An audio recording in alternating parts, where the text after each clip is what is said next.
Estamos en guerra, declaró el sábado pasado el primer ministro de Israel, Benjamín Netanyahu. La milicia palestina Hamás, que domina la franja de Gaza, llevó a cabo un ataque sorpresa contra territorio israelí que incluyó una invasión por mar y tierra, bombardeo con cientos de misiles que llegaron tan lejos como la propia Jerusalén y secuestros de civiles israelíes en ciudades del sur del país. Una operación que llevaría a pensar que están buscando intercambiar a esas personas por prisioneros palestinos. Algunos rehenes fueron transportados por las calles de Gaza en las cajas de camionetas u otros vehículos donde iban recibiendo golpes.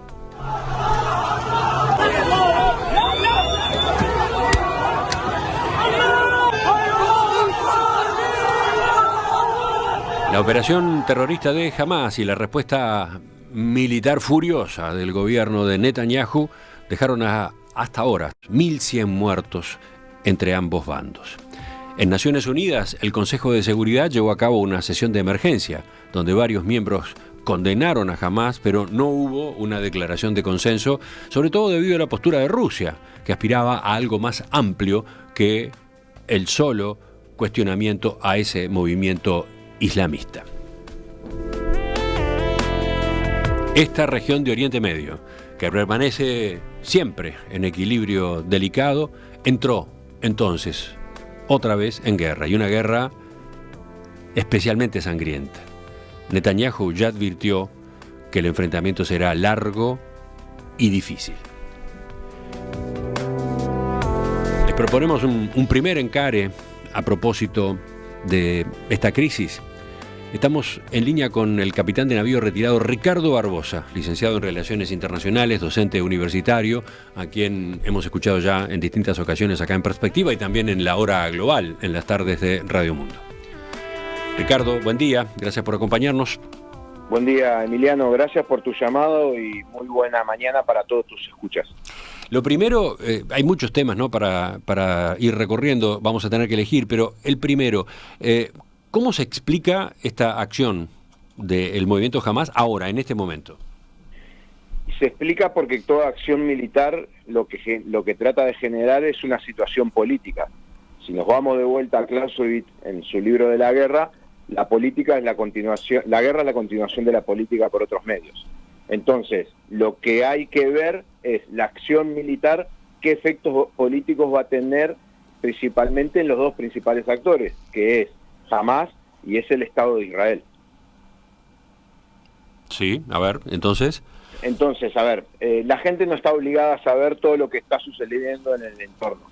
Justo ahora se dio la casualidad de que esta semana un alumno defiende una tesis que es sobre esa temática y que soy el tutor. Entonces, acá tenés a Hamás, tenés al Estado de Israel, tenés a Rusia, tenés en parte a China, tenés a Turquía, tenés los problemas que pasan en Siria, pero a su vez tenés dos grandes grupos, que es el mundo árabe, que para los que tienen canas se acuerdan de que siempre reivindicaron que el Estado de Israel no podía existir, y el Estado de Israel peleando por su existencia desde la Declaración de Naciones Unidas en el año 46. Vos ahora, lo que ha pasado hace poco, ahora un par de años, hubo un tratado que se llama el Tratado de Abraham, que el Tratado de Abraham involucra a Brunei, Marruecos se incorporó, Arabia Saudita firmó con Israel el reconocimiento del Estado de Israel. Después de que Egipto, y hubo muchas comentaristas que estuvieron hablando de los 50 años del Yom Kippur, que fue el ataque de Egipto a Israel para recuperar el Sinaí, y a partir de ahí se firma un acuerdo de paz con Egipto, y el principal país árabe que combatía contra Israel llega a un acuerdo de paz, reconoce a Egipto, y la paradoja de toda una línea continua en el tiempo es que todos los líderes que han tratado de establecer procesos de paz en la región son asesinados por grupos radicales o personas radicales pertenecientes a uno de los dos grupos. A Yasser Arafat lo mataron los hermanos musulmanes, a Yasser Arafat lo envenenaron con arsénico, líder de la OLP. Menachem Begin, israelí, primer ministro israelí, lo mata un radical israelí, y el presidente de Egipto fue matado en una ceremonia por los hermanos musulmanes. ¿A qué voy con esto? Que esta acción lo que favorece son a los elementos radicales de los dos actores principales, el Estado de Israel y el Estado de Hamás. ¿Por qué Hamás hace esto? Porque la lógica de Hamás es la lógica militar. Existe mientras haga cosas militares. Su presencia y su dominio en la Franja de Gaza es a través del enfrentamiento con el Estado de Israel, una franja que para que los escuchas puedan tener en la imaginación, son 40 kilómetros de largo por 7 de ancho. Es como ir del centro de Montevideo, de la Plaza Libertad, hasta Atlántida y más o menos hasta la altura de la ciudad de La Paz en una franja larga. Sí, pero vuelvo a la pregunta de por qué en este momento, por qué este ataque, por qué este tipo de acciones tan fulminantes, tan profundas, ocurren en este momento. Tú recordabas, en tu recuento de contexto, recordabas los acuerdos de Abraham. ¿Cuántos años hace de eso? 2020. 2020. Pero ahora están en curso negociaciones muy avanzadas entre Israel y Arabia Saudita. ¿Ese factor puede estar de por medio? Claro, porque del otro lado vos tenés a Irán que apoya a Hamás. Entonces, lo que está sucediendo lentamente en el mundo diplomático, en el mundo de acuerdo entre los estados, en el equilibrio de poder para los realistas en relaciones internacionales, es que el Estado de Israel, por agotamiento o por entendimiento, por la causa que vos quieras, está logrando cada vez tener menos enemigos de un gran club que era el mundo árabe, que todos se apoyaban para enfrentarse al Estado de Israel. Entonces hoy ya no tenés a todos apoyando contra el Estado de Israel. Hoy ya tenés a muchos que hacen acuerdos con Israel porque son el puente para poder hacer acuerdos con la Unión Europea y con Estados Unidos. Porque también a futuro ya se ve que el petróleo no es infinito, entonces muchos de estos estados viven del petróleo, pero tienen recursos económicos que necesitan reinvertir en Occidente o en Estados Unidos para poder generar un futuro, y ese futuro no lo pueden generar cuando están en conflicto o cuando están enfrentando o cuestionando la existencia de uno de los estados que es principal aliado, tanto de Estados Unidos como de Europa. Entonces, ¿qué? ¿Puede pensarse que esta acción del movimiento Hamás buscaba frenar, bloquear esas negociaciones que estaban muy avanzadas, Israel-Arabia Saudita? Yo no creo que frenar o bloquear porque no tienen la capacidad para eso, pero sí lo que tienen la capacidad para poder provocar y ver si la lógica de reacción que ha tenido en los últimos tiempos el Estado de Israel, y más con estos partidos que están gobernando Israel, que son partidos volcados hacia la derecha y hacia la respuesta violenta, porque el político israelí, como cualquier político, vive del voto de los ciudadanos israelíes. Entonces necesita dar respuestas a determinadas acciones. Si las respuestas son muy violentas, porque ya hubo varios problemas parecidos a esto. Israel nunca entró en la Franja de Gaza. La Franja de Gaza, que se funda en el año 48 con 200.000 personas, hoy tiene 2 millones de personas. Y es una guerra urbana que supuestamente, si vos haces esta acción, estás esperando de que entren y vas a encontrar redes de túneles, búnker, edificios, de todo, parecido a lo que fue en Stalingrado. Entonces, si el ejército israelí entra en una zona urbana, lo que va a suceder, porque sucede en todos los combates urbanos, es que haya muertos inocentes. Ya las noticias están hablando que los bombardeos israelíes en la Franja de Gaza mataron a 400 personas y ya hirieron a 2.000. Lo que vos no sabés que es lo que vos viste en los videos, a ver, ¿por qué sorprende esto? ¿Cómo vas a identificar al ejército de Hamás si es una persona vestida de civil que de repente de abajo del asiento del auto saca un fusil, agarra la camioneta, embiste la frontera y se mete dentro de tu territorio? En 40 kilómetros es casi imposible detenerlo. Lo que Hamás hizo en términos militares se llama incursión. ¿Qué quiere decir una incursión? Es cuando vos entrás en territorio enemigo para hacer una acción y volvés a tu territorio. Vos lo describiste bien, entraron, destruyeron objetivos militares, ocuparon objetivos militares, secuestraron gente para tener como moneda de cambio y lograron lo principal que necesita cualquier grupo terrorista, que es la propaganda a través del mundo.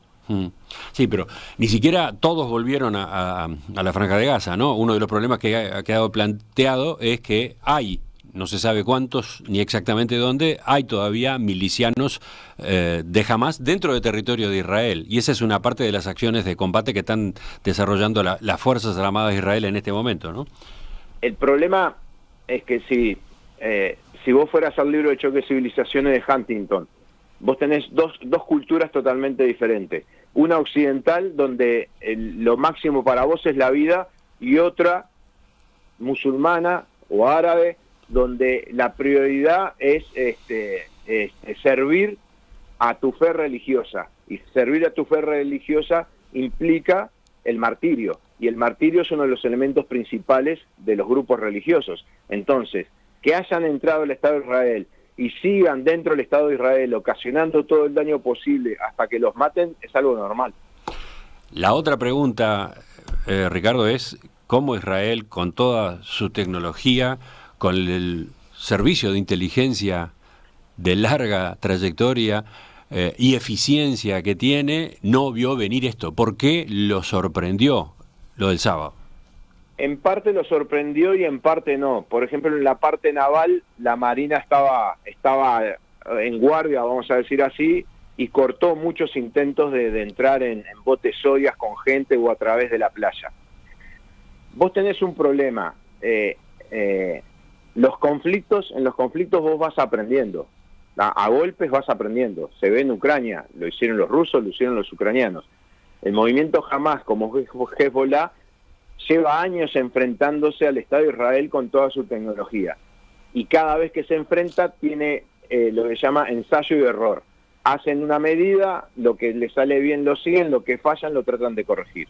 Ahora, últimamente, en los últimos conflictos, el gran problema que tenía Israel era en el tema de intervenir las comunicaciones. No porque no tenga capacidad, no porque ellos no tengan celular, sino que ellos volvieron a un sistema primitivo de mensajero con papel o de mensajero de voz en voz para transmitir los mensajes, porque saben que son escuchados electrónicamente.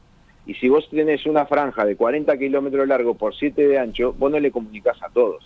Vos en 40 kilómetros con una moto cualquiera, en 20 minutos la recorriste y la avisás a los cabecillas. Y de ahí la red viene hacia abajo.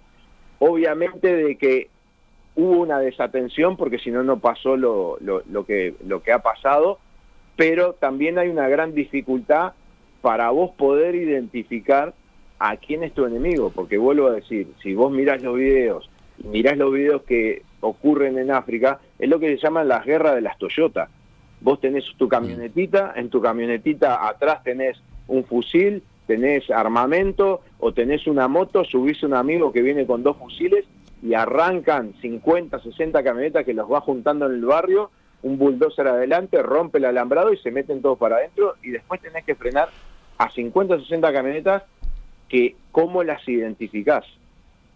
Porque a no ser que veas a la persona armada arriba, puede ser una camioneta tu conciudadano, y ahí te crearías un problema de lo que se llama baja bajo fuego enemigo. O sea, vos estás matando a tus propios y ahí el caos es mucho más grande. O sea, la apuesta de esto es un golpe rápido, liviano, con armamento no poderoso, que genere mucho caos, que genere daño y que genere una gran propaganda a nivel mundial. La duda es cuánto incidió en esa sorpresa o en ese desconcierto israelí toda la situación interna, ¿no?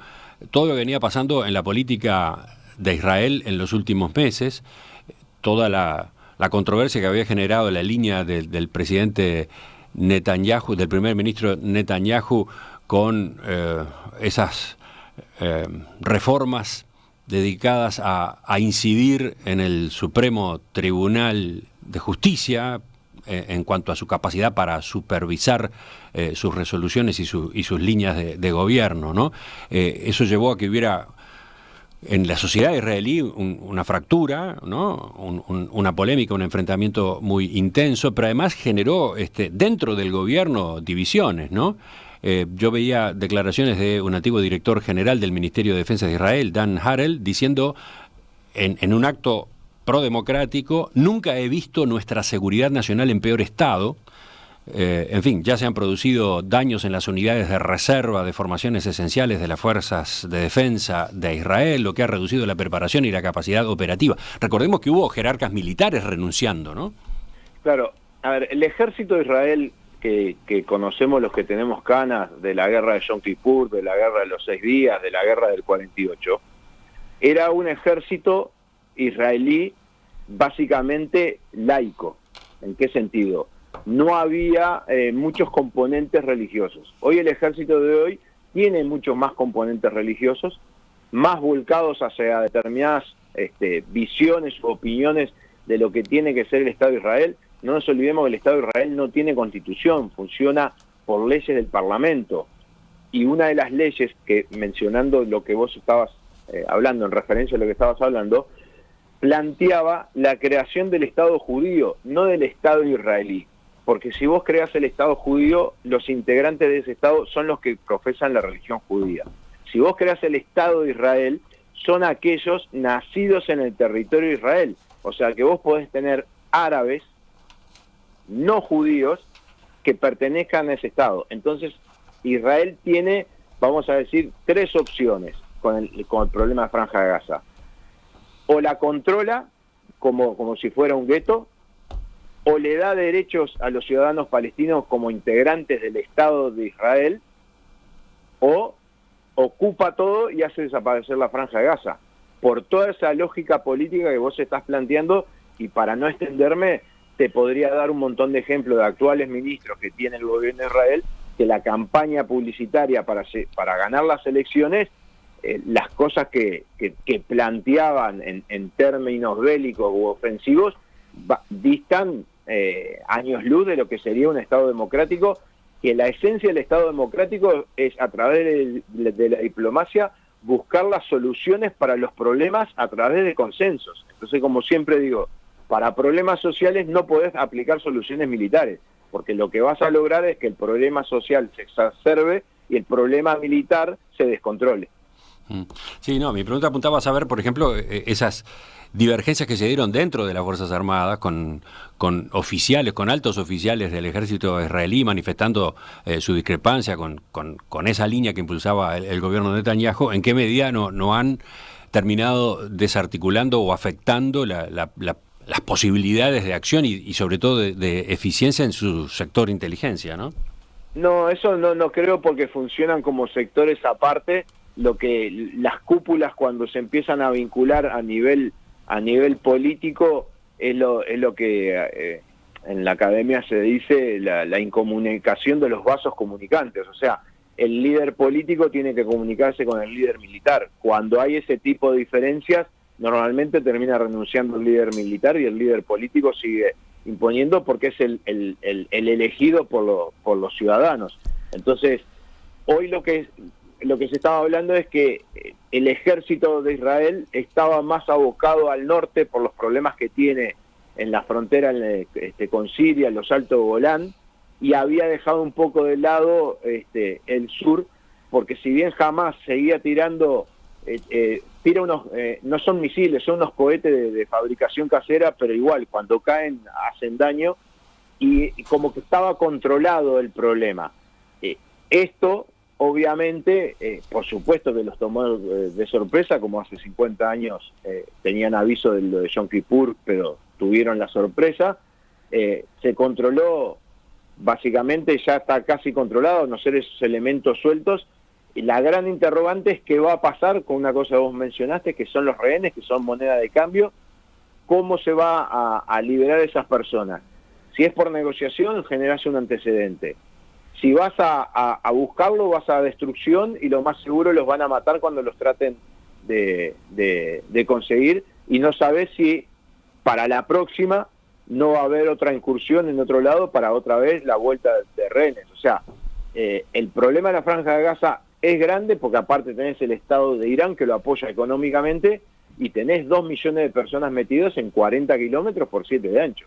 Es un montón de gente que puede generar un daño muy grande a la imagen de Israel como Estado democrático y a su ejército, según el accionar que tengan. Porque entrar en una ciudad, un ejército, es una cosa muy, pero muy, muy complicada, muy difícil, y debe ser la fase de combate que cualquier ejército quiere evitar. Para terminar, para terminar por hoy, por ahora, otras repercusiones más allá de Oriente Medio mismo? Por ejemplo, ¿cómo incide esta guerra que ahora se inicia en la guerra de Ucrania? En la guerra de Ucrania, fíjate que vos, cuando estuviste comentando que no salió de resolución por un tema de Rusia, que estuvo buscando algo más amplio, ahí tenés uno de los elementos de la guerra de Ucrania.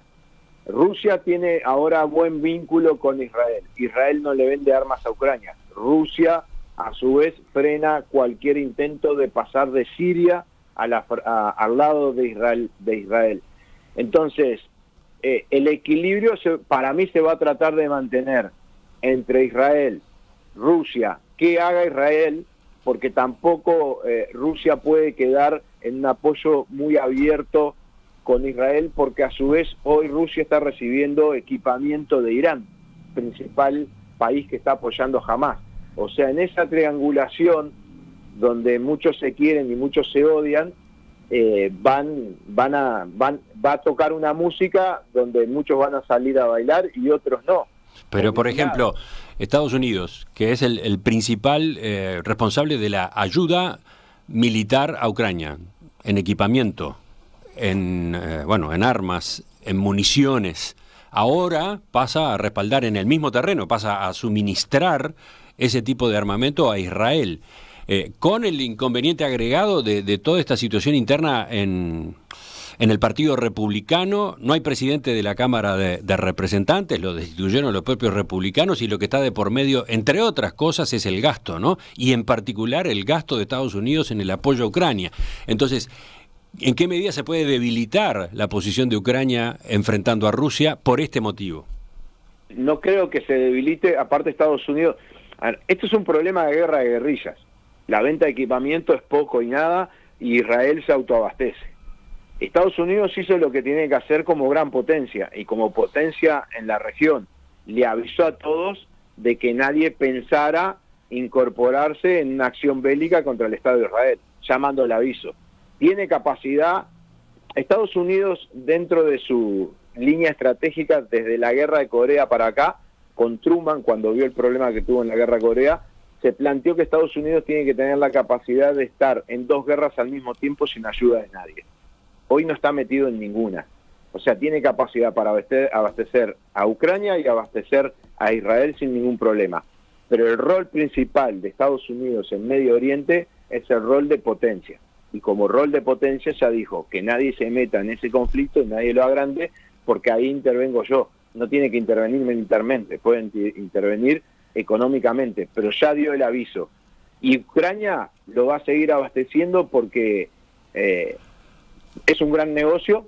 Las empresas que venden armamento no son del Estado americano, son privadas, y van a seguir abasteciendo. Todos los problemas que vos planteaste dentro del Parlamento de Estados Unidos son las luchas básicas por las futuras elecciones, con cosas increíbles como hablaste del vocero de los republicanos, que los mismos republicanos lo sacaron, pero corre por otro carril la visión de Estados Unidos en el mundo, y otra cosa es la parte interna. Para mi punto de vista no va a afectar en nada, y lo que están esperando dentro de Estados Unidos es que, como lo llamó Eisenhower cuando era presidente, el complejo industrial militar de Estados Unidos agarre cada vez más velocidad y empiece a producir más cantidad para cada vez abastecer más, y abastecer más en cualquier lugar del mundo sin ningún problema. Ricardo Barbosa, capitán de navío retirado, licenciado en Relaciones Internacionales, docente de Teoría de las Relaciones Internacionales en la Facultad de Derecho de la Universidad de la República. Gracias por estos apuntes esta mañana en Perspectiva. Por favor, gracias a ti, Emiliano, espero haber servido para algo, y bueno, un gran saludo para tu audiencia.